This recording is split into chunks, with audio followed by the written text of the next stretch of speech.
का उद्देश्य जुड़ जाता है तो वास्तव में उत्सव की शोभा और सार्थकता और बढ़ जाती है। आज का ये आयोजन देव दीपावली में शाम को सजे असंख्य दीपों की आभा में विकास के रंग भी जोड़ देगा। 135 करोड़ भारतीयों के हृदय में उम्मीद, विश्वास, विकास, स्वावलंबन और गौरव के दीप जलाने वाले माननीय प्रधानमंत्री जी से हम पूरे आदर के साथ अनुरोध करेंगे कि अपने ओजस्वी प्रेरणादायी उद्बोधन से हमारे हौसलों को एक बार फिर नई शक्ति दें। आपकी जोरदार तालियों के साथ माननीय प्रधानमंत्री जी।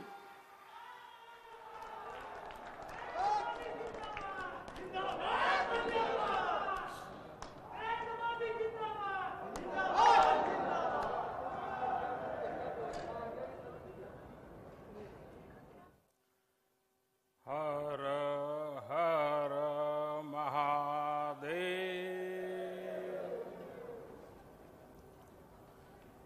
मेरी काशी के मेरे प्यारे भाई और बहनों,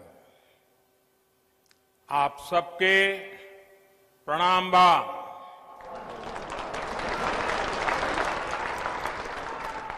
विशेषकर राजा तालाब, मिर्जा मुराद, कछवा,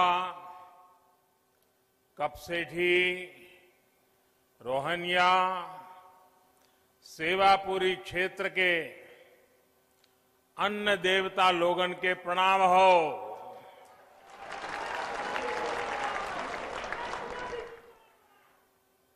आप सभी को देव दीपावली और गुरु पर्व की ढेरों बधाइयां और शुभकामनाएं।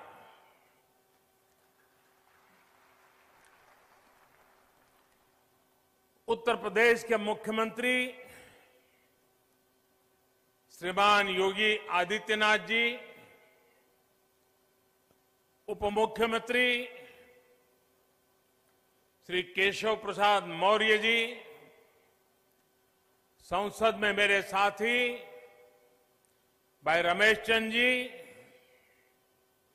और विशाल संख्या में पधारे हुए काशी के मेरे प्यारे भाइयों और बहनों,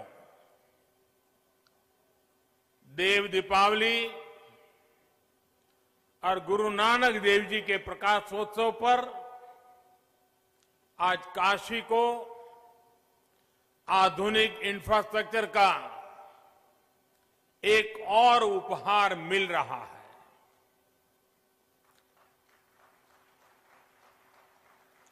इसका लाभ काशी के साथ ही प्रयागराज के लोगों को भी होगा। आप सभी को बहुत बहुत बधाई। मुझे याद है साल 2013 में मेरी पहली जनसभा इसी मैदान पर हुई थी।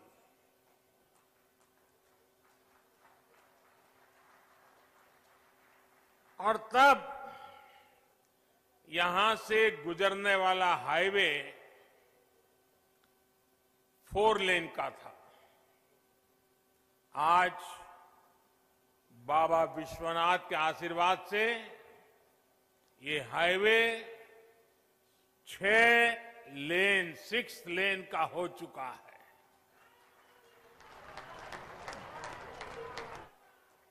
पहले जो लोग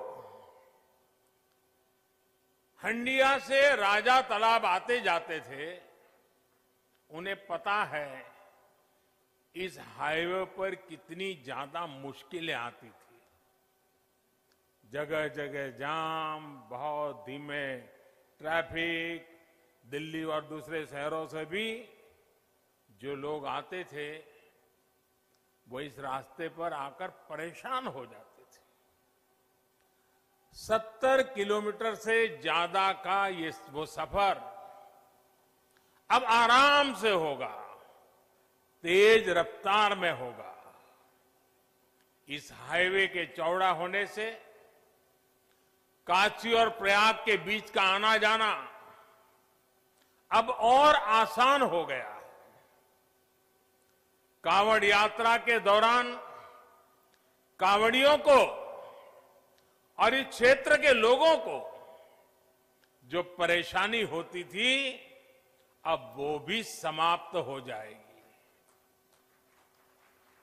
इतना ही नहीं, इसका लाभ कुंभ के दौरान भी मिलेगा। भाइयों और बहनों, आस्था से जुड़ी जगह हो या फिर किसी विशेष काम की, लोग कहीं भी आने जाने से पहले ये जरूर देखते हैं कि वहां आना जाना कितना आसान है। इस प्रकार की सुविधाएं देशी विदेशी हर तरह के टूरिस्टों और श्रद्धालुओं को भी प्रोत्साहित करती है। बीते वर्षों में काशी के सुंदरीकरण के साथ साथ यहां की कनेक्टिविटी पर जो काम हुआ है, उसका लाभ अब सब दूर दिखाई दे रहा है। नई हाईवे बनाना हो, पुल फ्लाईओवर बनाना हो, ट्रैफिक जाम कम करने के लिए रास्तों को चौड़ा करना हो, जितना काम बनारस और आसपास के इलाके में अभी हो रहा है, उतना आजादी के बाद कभी नहीं हुआ। बनारस का सेवक होने के नाते मेरा प्रयास यही है कि बनारस के लोगों की दिक्कतें कम हो, उनका जीवन और आसान बने। पिछले 6 वर्षों में बनारस में हजारों करोड़ रुपए के प्रोजेक्ट्स तेजी से पूरे किए गए हैं और बहुत सारी परियोजनाओं पर काम चल रहा है। एयरपोर्ट से शहर को जोड़ने वाली सड़क आज बनारस में विकास कार्यों की पहचान बन गई है। रेलवे स्टेशन की कनेक्टिविटी भी बेहतर हुई है। यहां से कुछ दूरी पर ही रिंग रोड फेज 2 का भी कार्य तेजी से चल रहा है। इसके पूरा होने से सुल्तानपुर, आजमगढ़ और गाजीपुर से आने जाने वाले भारी वाहन, भारी व्हीकल्स शहर में एंट्री लिए बिना सीधे इस नए 6 लेन हाईवे से निकल सकेंगे। वहीं जिन दूसरे हाईवे पर निर्माण कार्य चल रहा है, वो भी जल्द ही पूरा करने का प्रयास किया जा रहा है। इन हाईवे के बनने से वाराणसी, लखनऊ, आजमगढ़ और गोरखपुर की यात्रा और आसान हो जाएगी। भाइयों और बहनों, अच्छी सड़कें, अच्छे रेल मार्ग, अच्छी और सस्ती हवाई सुविधाएं ये समाज के हर वर्ग को सुविधा देती है। विशेष तौर पर गरीब को, छोटे उद्यमियों को, मध्यम वर्ग को इसका सबसे ज्यादा लाभ मिलता है। जब निर्माण कार्य चलता है तो अनेक लोगों को रोजगार मिलता है। जब ये प्रोजेक्ट बनकर तैयार होते हैं तो समय बचता है, खर्च कम होता और परेशानी भी कम होती है। कोरोना के इस समय में भी श्रमिक साथियों के लिए रोजगार का बहुत बड़ा माध्यम इंफ्रास्ट्रक्चर के ये प्रोजेक्ट ही बने हैं। भाई और बहनों, मुझे खुशी है कि उत्तर प्रदेश में योगी जी और उनकी पूरी टीम ने सरकार बनने के बाद यहां भी इंफ्रास्ट्रक्चर निर्माण में अभूतपूर्व तेजी आई है। पहले उत्तर प्रदेश के इंफ्रास्ट्रक्चर की स्थिति क्या थी, ये आप सभी भली भांति जानते हैं। आज उत्तर प्रदेश की पहचान एक्सप्रेस प्रदेश के रूप में सशक्त हो रही है।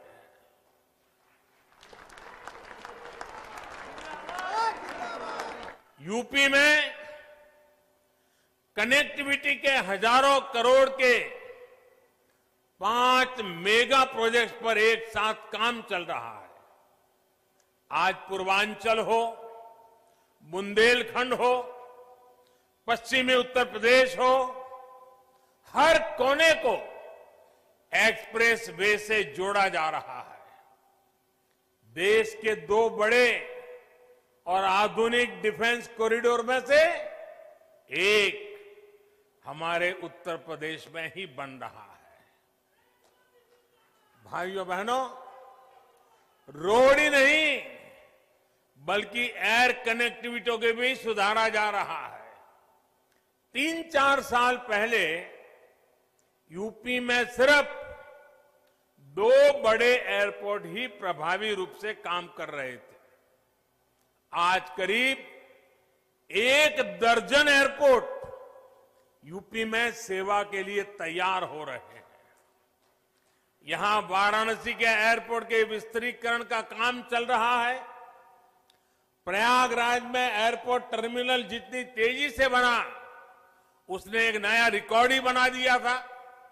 इसके अलावा कुशीनगर के एयरपोर्ट को भी इंटरनेशनल एयरपोर्ट के रूप में विकसित किया जा रहा है। नोएडा के जेवर में इंटरनेशनल ग्रीनफील्ड एयरपोर्ट पर भी तेजी से काम चल रहा है।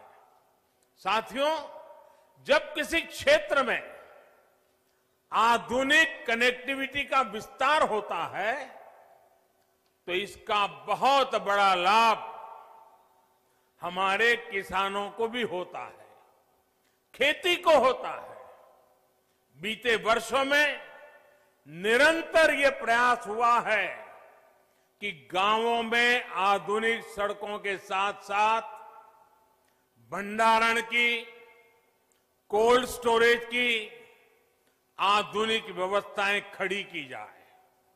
हाल में इसके लिए 1 लाख करोड़ रुपए का स्पेशल फंड भी किसानों के लिए बनाया गया है। इसी साल देश के इतिहास में पहली बार चलते फिरते कोल्ड स्टोरेज यानी किसान रेल शुरू की गई है।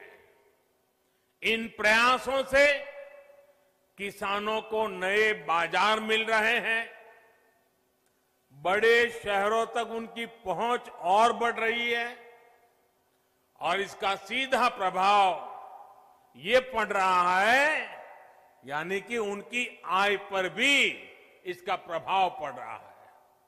साथियों, वाराणसी सहित पूर्वांचल में ही जो बेहतरीन इंफ्रास्ट्रक्चर तैयार हुआ है, उसका बहुत अधिक लाभ इस पूरे क्षेत्र को हुआ है।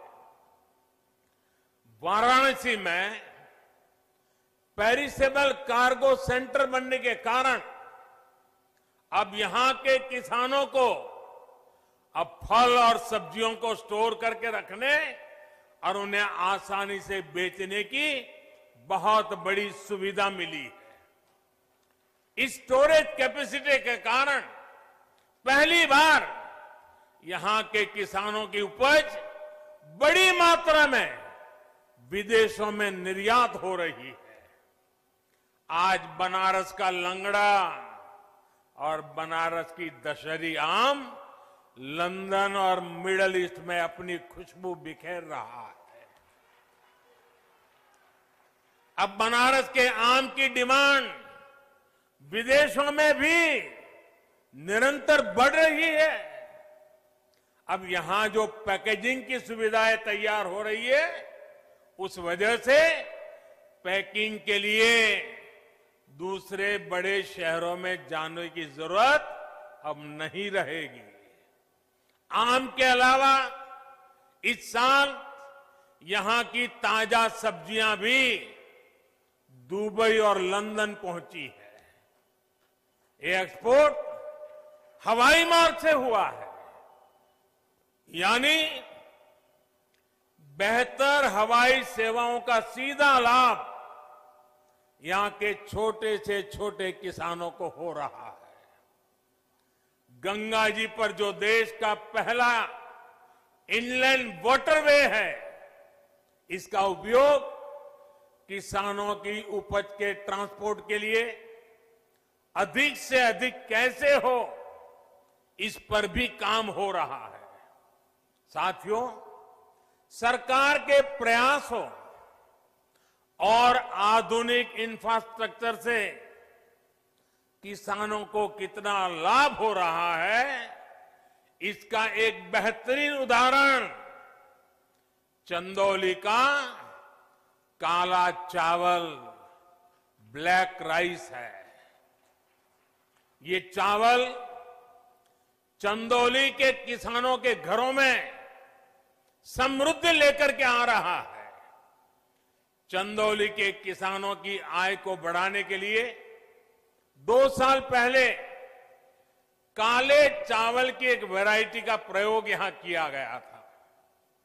पिछले साल खरीफ के सीजन में करीब 400 किसानों को ये चावल उगाने के लिए दिया गया। इन किसानों की एक समिति बनाई गई, इसके लिए मार्केट तलाश किया गया। सामान्य चावल जहां 35-40 रुपए किलो के हिसाब से बिकता है, वहीं बेहतरीन काला चावल 300 रुपये तक बिक रहा है। बड़ी बात यह भी है कि ब्लैक राइस को विदेशी बाजार भी मिल गया है। पहली बार ऑस्ट्रेलिया को यह चावल निर्यात हुआ है, वो भी करीब 850 रुपये किलो के हिसाब से। यानी जहां धान का एमएसपी 1800 रुपये है, वहीं काला चावल 8,500 रुपये प्रति क्विंटल बिका है। मुझे बताया गया है कि इस कामयाबी को देखते हुए इस बार के सीजन में लगभग 1000 किसान परिवार काले चावल की खेती कर रहे हैं। भाइयों और बहनों, किसान को आधुनिक सुविधाएं देना, छोटे किसानों को संगठित करके उनको बड़ी ताकत बनाना, किसानों की आय बढ़ाने के प्रयास निरंतर जारी है। बीते सालों में फसल बीमा हो या सिंचाई, बीज हो या बाजार, हर स्तर पर काम किया गया है। प्रधानमंत्री फसल बीमा योजना से देश के लगभग 4 करोड़ किसान परिवारों की मदद हुई है। प्रधानमंत्री कृषि सिंचाई योजना से लगभग 87 लाख हेक्टेयर जमीन माइक्रो इरिगेशन के दायरे में आ चुकी है। लगभग 77,000 करोड़ रुपए के इरिगेशन प्रोजेक्ट पर तेजी से काम चल रहा है। लेकिन साथियों, सफल प्रकल्प ही काफी नहीं होते। इसके साथ साथ किसानों को उस बड़े और व्यापक मार्केट का लाभ भी मिलना चाहिए जो हमारा देश दुनिया के बड़े बाजार हमारे किसानों को उपलब्ध कराते हैं। इसलिए विकल्प के माध्यम से किसानों को सशक्त करने का रास्ता अपनाया गया है। किसान हित में किए गए कृषि सुधार ऐसे ही विकल्प किसान को देते हैं। अगर किसान को कोई ऐसा खरीदार मिल जाए जो सीधा खेत से उपज उठाए, जो ट्रांसपोर्ट से लेकर लॉजिस्टिक के हर प्रबंध करे और बेहतर कीमत दे, तो क्या किसान को अपनी उपज उसे बेचने की आजादी मिलनी चाहिए कि नहीं मिलनी चाहिए? भारत के कृषि उत्पाद पूरी दुनिया में मशहूर है। क्या किसान की इस बड़े मार्केट और ज्यादा दाम तक किसान की पहुंच होनी चाहिए कि नहीं होनी चाहिए? अगर कोई पुराने सिस्टम से ही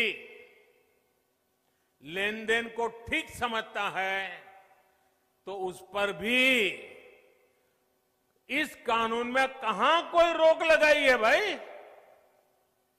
साथियों, नए कृषि सुधारों से किसानों को नए विकल्प और नए कानूनी संरक्षण ही तो दिए गए हैं। पहले तो मंडी के बाहर हुए लेन देन ही गैर कानूनी माने जाते थे।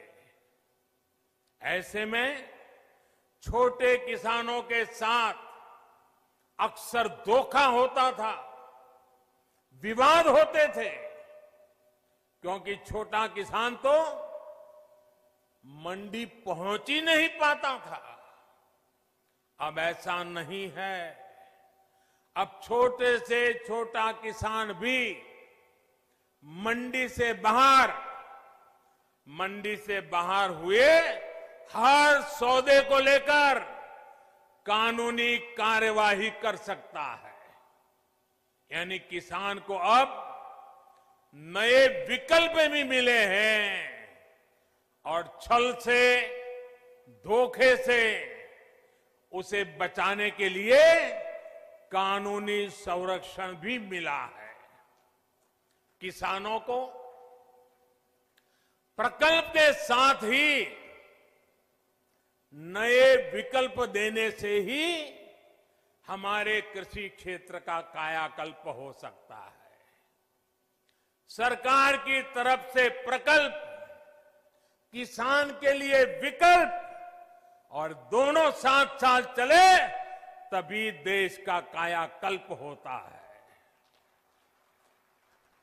साथियों, सरकारें नीतियां बनाती हैं, कानून कायदे बनाते हैं। नीतियां और कानूनों को समर्थन भी मिलता है तो कुछ सवाल भी स्वाभाविक ही है। ये लोकतंत्र का हिस्सा है और भारत में ये जीवंत परंपरा रही है। लेकिन पिछले कुछ समय से एक अलग ही ट्रेंड देश में देखने को मिल रहा है। काशी के आप सभी जागरूक साथियों ने भी ये जरूर अनुभव किया होगा। पहले होता यह था कि सरकार का कोई फैसला अगर किसी को पसंद नहीं आता था तो उसका विरोध होता था। लेकिन बीते कुछ समय से हम एक नया ट्रेंड देख रहे हैं। हम अब देख रहे हैं कि अब विरोध का आधार फैसला नहीं, बल्कि भ्रम फैलाकर, आशंकाएं फैलाकर फिर तो भविष्य में ऐसा होगा, फिर तो भविष्य में ऐसा होगा, अब तो ये होने वाला है, उसको आधार बनाया जा रहा है। अपप्रचार किया जाता है कि भाई फैसला तो ठीक है, लेकिन पता नहीं इससे आगे चलकर क्या क्या होगा, और फिर कहते हैं ऐसा होगा जो अभी हुआ ही नहीं है, जो कभी होगा ही नहीं, उसको लेकर समाज में भ्रम फैलाया जाता है। ऐतिहासिक कृषि सुधारों के मामले में भी जानबूझकर यही खेल खेला जा रहा है। हमें याद रखना है, ये वही लोग हैं जिन्होंने दशकों तक किसानों के साथ लगातार छल किया है। अब जैसे एमएसपी तो घोषित होता था, लेकिन एमएसपी पर खरीद बहुत कम की जाती थी। घोषणाएं होती थी, खरीद नहीं होती थी। सालों तक एमएसपी को लेकर छल किया गया। किसानों के नाम पर बड़े बड़े कर्ज माफी के पैकेज घोषित किए जाते थे, लेकिन छोटे और सीमांत किसानों तक ये पहुंचते ही नहीं थे। यानी कर्ज माफी को लेकर भी छल किया गया। किसानों के नाम पर बड़ी बड़ी योजनाएं घोषित होती थी, लेकिन वो खुद मानते थे कि 1 रुपये में से सिर्फ 15 पैसे ही किसान तक पहुंचते हैं। यानी योजनाओं के नाम पर छल, किसानों के नाम पर खाद पर बहुत बड़ी सब्सिडी दी गई, लेकिन ये फर्टिलाइजर खेत से ज्यादा काला बाजारियों के पास पहुंच जाता था। यानी यूरिया खाद के नाम पर भी छल। किसानों को प्रोडक्टिविटी बढ़ाने के लिए कहा गया, लेकिन प्रॉफिटेबिलिटी किसान के बजाय किसी और की सुनिश्चित की गई। पहले वोट के लिए वादा और फिर छल, यही खेल लंबे समय तक देश में चलता रहा है। साथियों, जब इतिहास छल का रहा हो, तब 2 बातें बड़ी स्वाभाविक है। पहली ये कि किसान अगर सरकारों की बातों से कई बार आशंकित रहता है, तो उसके पीछे दशकों का ये लंबा छल का इतिहास है। और दूसरी ये कि जिन्होंने वादे तोड़े, छल किया, उनके लिए ये झूठ फैलाना एक प्रकार से आदत बन गई है, मजबूरी बन चुका है। जो पहले होता था वैसा ही अब भी होने वाला है, क्योंकि उन्होंने ऐसा ही किया था। इसलिए वही फॉर्मूला लगा करके आज भी देख रहे हैं। लेकिन जब इस सरकार का ट्रैक रिकॉर्ड देखोगे, तो सच आपके सामने खुल करके आ जाएगा। हमने कहा था कि हम यूरिया की कालाबाजारी रोकेंगे और किसानों को पर्याप्त यूरिया देंगे। बीते 6 साल में यूरिया की कमी नहीं होने दी। पहले तो यूरिया ब्लैक में लेना पड़ता है। यूरिया के लिए रात रात लाइन में ला करके रात को बाहर ठंड में सोना पड़ता था और कई बार यूरिया लेने वाले किसानों पर लाठीचार्ज की घटनाएं होती थी। आज ये सब बंद हो गया। यहां तक कि कोरोना लॉकडाउन तक उसमें भी जब लगभग हर गतिविधि बंद थी, तब भी हमने यूरिया पहुंचाने में दिक्कत नहीं आने दी गई।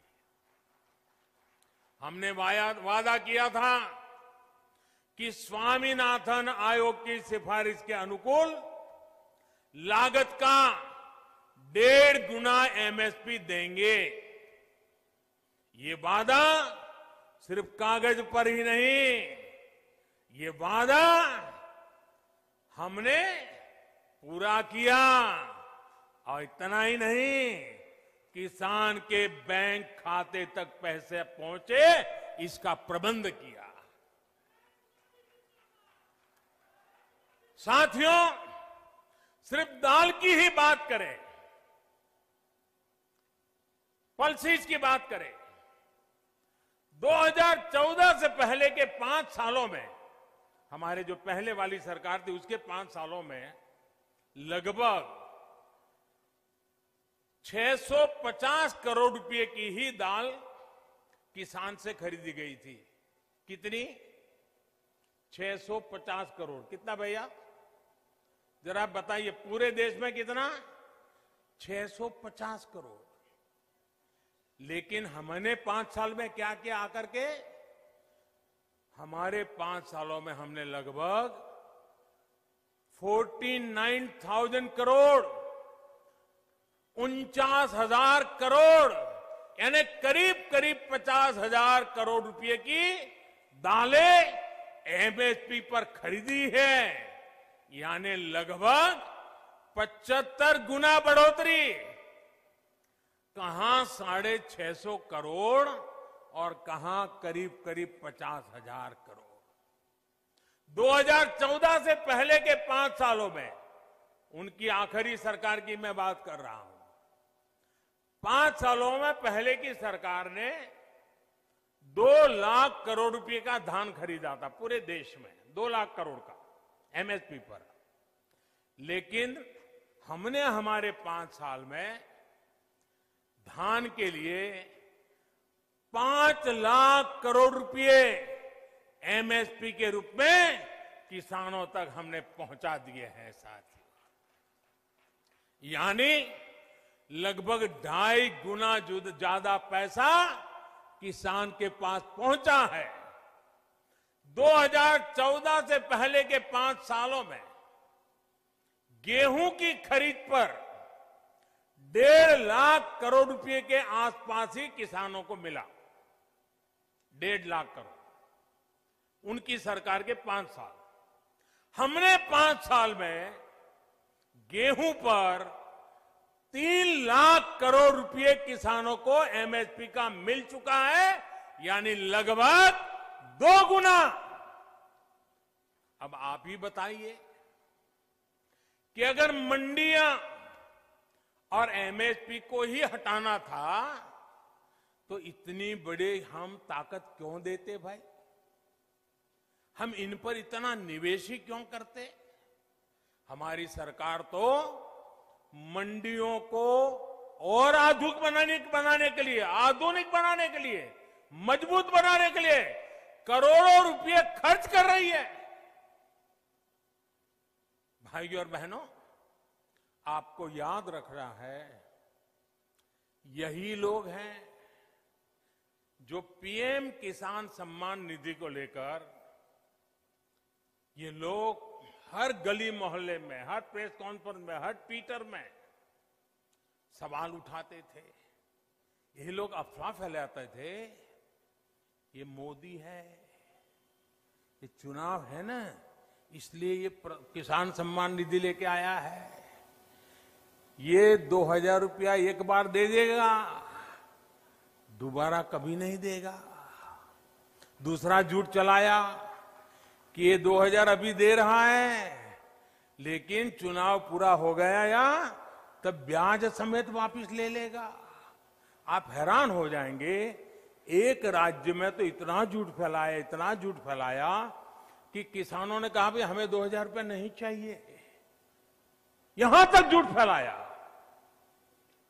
कुछ राज्य ऐसे भी हैं, एक राज्य जो किसान के नाम से बातें कर रहे हैं, उन्होंने तो प्रधानमंत्री किसान सम्मान निधि योजना को अपने राज्य में लागू ही नहीं होने दिया, क्योंकि अगर ये पैसा किसानों के पास पहुंच गया और कहीं मोदी का जय जयकार हो गया तो फिर तो हमारी राजनीति खत्म हो जाएगी। किसानों के जेब में पैसा नहीं जाने दिया। मैं उन राज्य के किसानों से कहना चाहता हूं, आने वाले समय में जब भी हमारी सरकार बनेगी, ये पैसा भी मैं वहां के किसानों को दे के रहूंगा।